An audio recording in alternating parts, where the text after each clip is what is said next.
तो नेक्स्ट आपके पास eigen values and eigen vectors में रिज़ल्ट्स हमने पहले भी किए हैं, है ना, काफ़ी। लास्ट आपका रिज़ल्ट था कि zero can not be an eigen value of a non singular operator, कि zero is an eigen value of T if and only if T is singular. Zero तभी आइगन वैल्यू होगी अगर T singular है। ये results आपको याद रखने चाहिए शॉर्ट आंसर्स के लिए और नेक्स्ट फिर थ्योरम्स में यूज़ कर।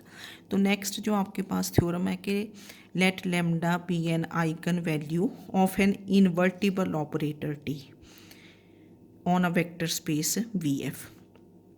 तो ये इन्वर्टिबल ऑपरेटर हमने डेफिनेशन की थी पीछे कि if there exist an operator S from V to V such that T S T is identity. और इन्वर्टिबल का मीनिंग होता है कि T inverse exist, inverse of T exist. तो क्या है रिजल्ट के let lambda be an eigen value of an invertible operator T on a vector space Vf. Prove that lambda inverse is an eigenvalue of T inverse. But if lambda is eigenvalue of T, then lambda inverse is an eigenvalue of T inverse. तो आपके पास क्या है कि given T is invertible operator, T is invertible operator. तो this implies T inverse exist. क्योंकि T invertible है that is inverse of T exist. तो T inverse कब एग्जिस्ट करता है, हमने पीछे थ्योरम्स की थी कि T is invertible if and only if T is non singular, है ना। तो that means T is non singular.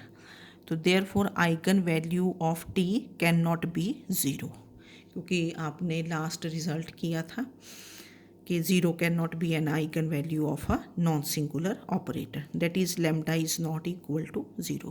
क्योंकि जब आप लेमडा इन्वर्स की बात करेंगे, लेमडा जो आइगन वैल्यू होती है वो एक कांस्टेंट होगा और उसका इन्वर्स जैसे 1/लेमडा होगा। तो 1/लेमडा कब एग्जिस्ट करेगा, only if lambda is not equal to zero, क्योंकि if lambda becomes zero then 1/लेमडा बिकम्स इन्फिनिटी। तो हमने बताया कि since T is invertible operator therefore T inverse exist, that means T is non singular. तो that means zero can not be an eigen value of T. So that means lambda is not equal to 0. That is lambda is not equal to 0. Reason लिख देना because 0 cannot be an eigenvalue of a non-singular operator. Now since lambda is an eigenvalue of t, अब आपको definition हमने करवाई थी eigen value की। This implies by definition there exists a non-zero vector v belonging to v. Non zero होता है vector, है ना, non zero vector v belonging to v such that t of v is lambda times v। अब क्योंकि आपको t inverse लेके आना है तो हम क्या करेंगे, t इनवर्स एग्जिस्ट करता है तो v operate t inverse on both sides, दोनों साइड्स t इनवर्स अप्लाई कर दिया। तो this implies t inverse of T V is equal to T inverse of lambda V, क्योंकि टी इनवर्स चाहिए ना, थोड़ा थ्योरम से आइडिया लगता है कि इसमें क्या चाहिए हमें। तो operate T inverse on both sides. तो T inverse of T V this can be written as T inverse T of V, मतलब उसी ऑर्डर में ना, जैसे क्योंकि इसको कॉम्यूट तो कर नहीं सकते, आगे पीछे नहीं ना कर सकते कि इसको लिख दें टी इंटू टी इनवर्स, क्योंकि T S is not equal, उसी ऑर्डर में लिखना है, T inverse into T of V is. अब कांस्टेंट आप ऑपरेटर से बाहर ले सकते हो, क्योंकि T inverse is an operator, तो we take lambda outside. And what is T inverse T, this is identity operator. तो I of V is lambda into T inverse V. तो आई ऑफ वी क्या होता है, we, ठीक है ना, ये आइडेंटिटी ऑपरेटर। तो this is lambda into T inverse V. अब आप लेमडा को इधर ले आओ, 1/λ कर दिया, 1/λ into V, this is T inverse V. तो लेमडा से आप तभी डिवाइड कर पा रहे थे if lambda is not equal to 0। तो this can be written as lambda inverse V is T inverse V. तो that is T inverse V is equal to lambda inverse V. तो by definition of eigen value lambda inverse is an eigen value of T inverse, ठीक है ना, क्योंकि lambda eigen value of T है तो that means T V is lambda times V. तो ये आ गया T inverse V is lambda inverse V, ठीक है। तो बड़ा इजी था रिज़ल्ट। तो इसी तरह फिर जो रिज़ल्ट देखो मैंने आपको बताया था कि ऑपरेटर्स में है सिमिलर रिज़ल्ट फॉर मैट्रिसेस होगा, तो इसलिए मैंने एक ही प्रूव किया ना, जैसे ऑपरेटर्स के लिए प्रूव कर दिया। ऑपरेटर्स ट्रांसफॉर्मेशन नहीं होती इसमें ना, क्योंकि वी टू वी रहता है, वी टू वी। तो सेम रिज़ल्ट फॉर मैट्रिसेस है। मैट्रिसेस में क्या होता है कि जो आपका लीनियर ऑपरेटर टी है उसको ए से रिप्लेस कर देते हो आप अपने प्रूफ में, बिल्कुल वैसे ही चलता है एग्जैक्टली। और जो वेक्टर वी होता है वहाँ किससे रिप्लेस कर देते हो मैट्रिसेस में, कैपिटल एक्स से, ठीक है। तो रिज़ल्ट बना कि let A be a non singular matrix over F. Non singular, non singular means determinant A is not equal to 0 and lambda belonging to f be an eigenvalue of a. So that means lambda cannot be 0 because a is non-singular, तो eigenvalue cannot be 0. तो prove that lambda inverse is an eigenvalue of a inverse. पहले आप वैसे prove करोगे कि lambda inverse exist, कैसे exist करता है, because lambda is eigenvalue of a and a is non-singular, therefore lambda cannot be 0. तो therefore lambda is not equal to 0, that means 1/λ exist, that is lambda inverse exist. फिर वैसे ही चलना कि lambda is eigen value of a, definition लगाओगे ना, lambda is eigen value of, क्या लिख दोगे, a, t की जगह a। By definition there exist a non zero vector, क्या लिखोगे, x सच दैट t की जगह क्या लिखोगे, a into x is lambda times x, ऐसे लिखोगे ना, a into x is lambda times x. उधर ले आए तो a into x is minus, क्या कर दोगे, minus lambda into x, x बाहर आ जाएगा, a माइनस लेमडा। अब किसी मैट्रिक्स में से कोई कांस्टेंट थोड़ी हम सब्ट्रैक्ट कर पाओगे, तो लेमडा के साथ क्या लगा दोगे, lambda I, this can be written as lambda I, है ना। तो बस फिर उसके बाद आपने कर लेना, तो इसको थ्योरम को अपने आप कर लेना। फिर नेक्स्ट एक इजी सा मैंने क्वेश्चन किया है 2x2, तो ये है diagonalise the matrix 2x2 matrix 1 2 3 2। Diagonalise, इसको डायगनलाइज करना है। तो डायगनलाइज के लिए क्या करते हैं, फर्स्ट यू विल फाइंड, मैंने आपको डेफिनेशन दी थी कि मैट्रिक्स ए इज़ डायगनलाइजेबल, है ना, मैट्रिक्स ए इज़ डायगनलाइजेबल या टी इज़ डायगनलाइजेबल। तो क्वेश्चंस में हमने क्या करना है कि मैट्रिक्स लेना, ए स्क्वायर मैट्रिक्स होगा, उसकी आइगन वैल्यूज़ निकाल देनी है, फिर क्या निकाल दोगे, eigen vectors, corresponding eigen vectors. फिर आप एक मैट्रिक्स लिखोगे P consisting of eigen vectors, first column में first eigen vector, second column में सेकंड आइगन वेक्टर, ठीक है। तो इतना काम करते हैं कि लेट ए इज़ 1 2 3 2, फिर आपने लेमडा आई माइनस ए निकाल देना, ये मैंने चलो शॉर्ट में कर दिया। लेमडा आई क्या होगा, लेमडा 0 0 लेमडा, 2/2 लेना, माइनस ए इज़ 1 2 3 2, तो इसको किया, दिस इज़ लेमडा -1 -2, ये -3 और लेमडा -2। तो eigen values of A they are given by determinant of lambda I minus A equal to 0, पता है ना आपको, eigen values of A they are given by this. तो ये 2/2 डिटर्मिनेंट हम ऐसे निकाल लेते हैं, लेमडा -1 -2, ये -3 डायगनल एलिमेंट्स में से लेमडा माइनस कर देते ना, लेमडा -1, लेमडा -2 इक्वल टू 0। तो 2/2 लेमडा -1 इंटू लेमडा -2 -6 हो गया। इसको मल्टीप्लाई किया तो ये बन गया lambda square -3 lambda -4 equal to 0, that is lambda +1 into lambda -4 equal to 0। 2/2 matrix है तो 2 आइगन वैल्यूज़, 3/3 है तो 3 आइगन वैल्यूज़। तो लेमडा इस कितना बन गया -1 and 4, these are eigen values of E. Now to find eigen vectors corresponding to the eigen values, तो हम क्या करते हैं कि put lambda is equal to -1 first eigen value in lambda I minus A, ये मैट्रिक्स है, lambda I minus A into X equal to 0। ये lambda I minus ए देखो फाइंड किया होता है ऊपर ना सभी क्वेश्चंस में से, लेमडा आई माइनस ए, ये क्या होगा, या यहीं से देख लेते हैं हम, ये मैट्रिक्स लेमडा -1 -2 -3 लेमडा -2, तो इसमें लेमडा को क्या पुट कर दोगे -1, तो पुट लेमडा इज -1 इन 1 जो ऊपर वाला था, तो ये बन गया देखो लेमडा को -1 पुट किया -2 first row, second row -3 into matrix X, जब आइगन वेक्टर निकालते हैं, into X will be column matrix X Y equal to 0।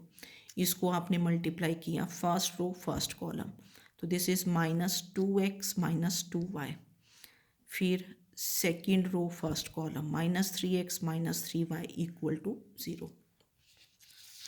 तो दिस इम्प्लाइज क्या बना आपके पास -2x -2y is equal to 0, each entry 0, -3x -3y is 0।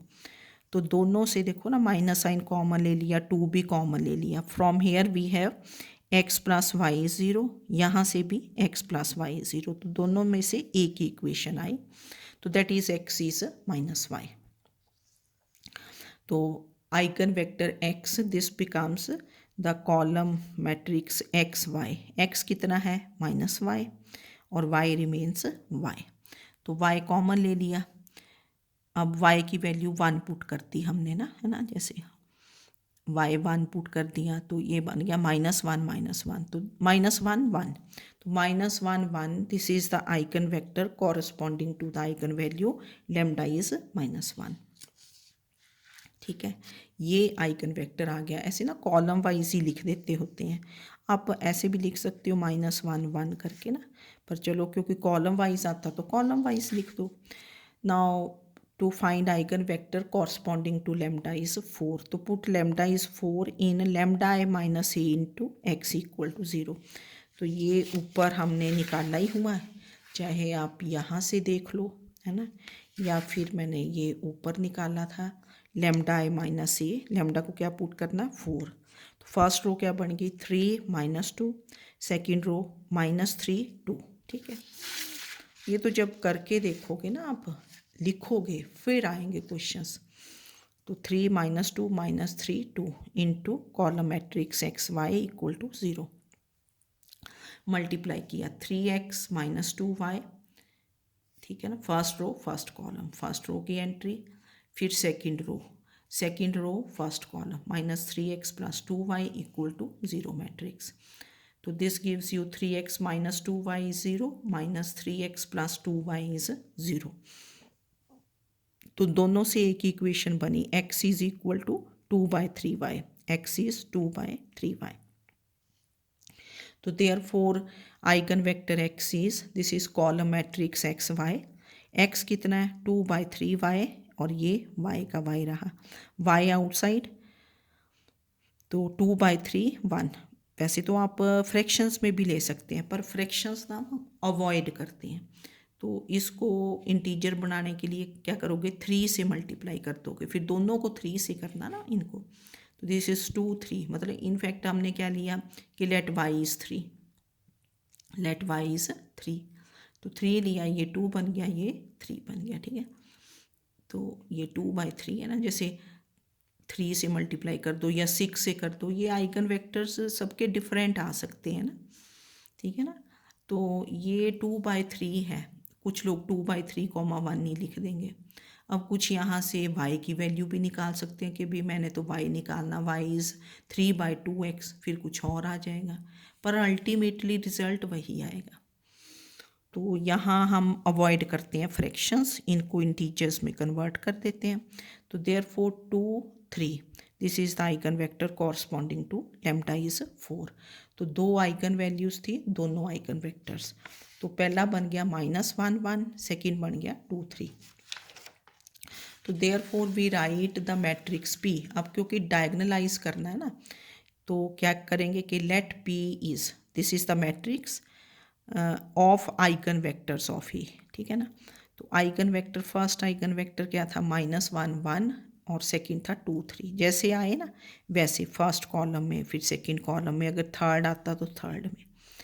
अब हमने देखना है कि इज़ ए डायगनलाइजेबल। इसके लिए क्या फाइंड करते हैं, P inverse A P. A given होता है, P आपका मैट्रिक्स ऑफ ये आइगन वेक्टर्स आ जाता है। अब यहाँ से P इनवर्स फाइंड करना, तो P इनवर्स तो आपको आता ही है। First you find determinant P, इसका डिटर्मिनेंट फाइंड किया तो -5 आ गया, not equal to 0, that is P inverse exist. अब P inverse exist, that means you find adjoint P। Adjoint P क्या फाइंड करते हो, you write the matrix of cofactors and take transpose. First row में first row के cofactors लिखते हैं। तो what is cofactor of -1, cofactor of -1, ये column delete किया, ये रो, तो कितना आ गया 3। फिर कोफैक्टर ऑफ 2, फर्स्ट रो लिखनी है ना, तो फर्स्ट रो के कोफैक्टर्स लिखोगे। कोफैक्टर ऑफ 2, ये कॉलम डिलीट, ये रो 1, पर 2 का साइन क्या होगा, माइनस, ऐसे साइंस चलते हैं, प्लस माइनस, तो दिस इज़ -1 बस।